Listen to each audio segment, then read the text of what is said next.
J'ai fait plus de 360 000 pas, soit un petit peu plus de 10 000 pas par jour pendant 30 jours avec ces chaussures et elles m'ont fait grandir de 3 cm.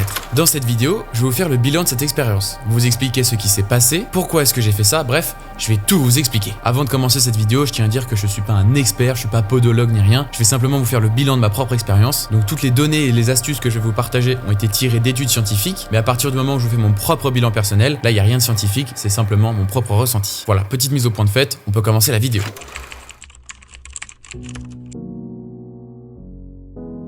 L'objectif de ce défi était de voir si ces chaussures minimalistes, qui sont d'ailleurs même pas des chaussures minimalistes, c'est des chaussures de powerlifting de la marque Silent Worker, allaient modifier quelque chose sur mon corps. Pour ceux qui ne savent pas, ça fait un petit peu plus de 2 ans que j'ai comme habitude de marcher tous les jours, minimum 15-20 minutes, souvent le matin. C'est un de mes moments préférés de la journée parce que je peux me retrouver seul pendant au moins 15-20 minutes. Ça me permet de bouger, d'aérer mon esprit, d'écouter des podcasts et de remplir petit à petit mon quota de 10 000 pas par jour. Donc l'objectif de ce défi, c'était pas de commencer à marcher, mais c'était de modifier la manière dont je faisais.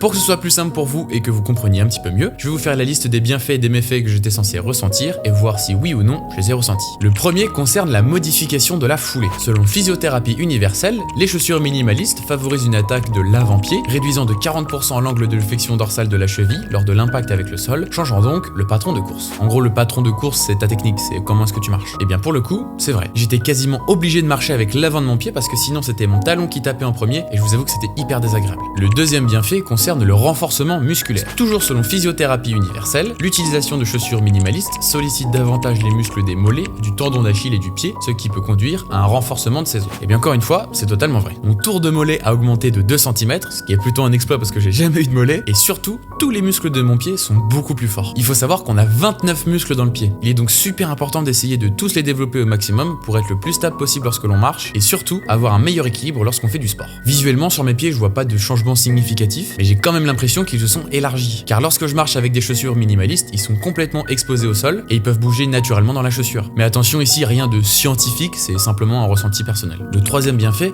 concerne la potentielle réduction des douleurs articulaires. Et bien encore une fois, c'est vrai, je n'ai plus du tout mal aux genoux lorsque je marche et surtout, je n'ai plus aucune douleur au dos. Il est complètement débloqué et c'est surtout mes chevilles qui sont elles maintenant renforcées qui peuvent absorber les chocs à la place de mon dos.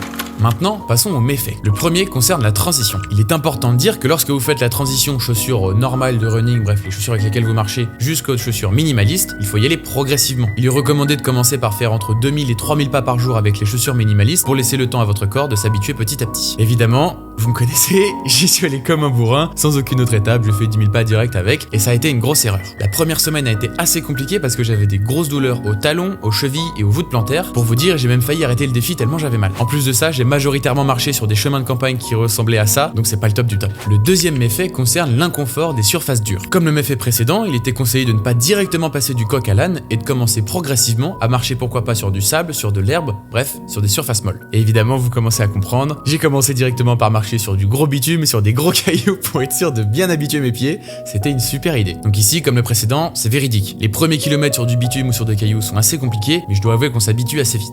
Pour le dernier point, je vais pas parler de méfaits, mais de bienfaits. Le dernier point que je voudrais vous partager, et que je pense vous attendez tous, c'est sur la taille. Est-ce que oui ou non, les chaussures minimalistes font grandir? Eh bien la réponse, c'est non. Même si j'ai gagné 3 cm de taille par rapport au début de ce challenge, je ne pense pas véritablement que ces chaussures font grandir. Je pense simplement qu'elles m'ont détassé petit à petit la colonne. Comme dit précédemment, en marchant avec ces chaussures, ce sont vos chevilles qui absorbent les chocs à la place de votre dos. Il sera donc moins sollicité, plus détendu et donc plus souple, ce qui amène à une légère détassation de la colonne. Ouais, détassation, je suis pas sûr en vrai.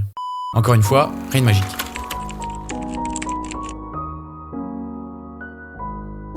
Bon, et bien quel est le bilan et la morale de cette vidéo? Eh bien je dirais je conseille à toutes les personnes, sauf les personnes qui ont des gros problèmes de dos, des gros problèmes de genoux, de chevilles, de pieds, bref, dans ces cas-là, allez voir votre médecin traitant, de marcher avec des chaussures minimalistes au moins tous les jours. Bon, je vous avoue que j'ai pas encore passé le cap de les porter tous les jours avec mes chemises et mes cravates, mais à chaque fois que je sors marcher, c'est vraiment l'activité que je vais faire, je les mets. Vous verrez qu'en les portant quotidiennement, ça vous fera énormément de bien aux pieds, aux dos, aux genoux, bref, dans tout votre corps. En plus de ça, on passe de plus en plus de temps assis, et moi le premier, donc si le peu de fois où on se lève pour bouger, on peut le faire dans les meilleures conditions possibles, y a plus qu'à. Bon, inutile de préciser que cette vidéo n'est pas sponsorisée par Silent Worker, mais bon, si jamais il y a un membre de l'équipe qui passe, on s'appelle quoi. Évidemment, vous n'êtes pas obligé d'acheter ce modèle-là, moi c'est celui que j'utilise parce que c'est ce que j'avais sous la main. Vous pouvez acheter n'importe quel modèle tant que la semelle est fine, voire inexistante comme sur ce modèle-là. Voilà, on en a fini avec cette vidéo. Si tu veux récompenser mon travail, n'hésite pas à la liker, à la partager à quelqu'un qui ça ferait du bien de la voir, et surtout, à t'abonner. Maintenant tu pourras pas dire que tu ne savais pas, t'as plus d'excuses.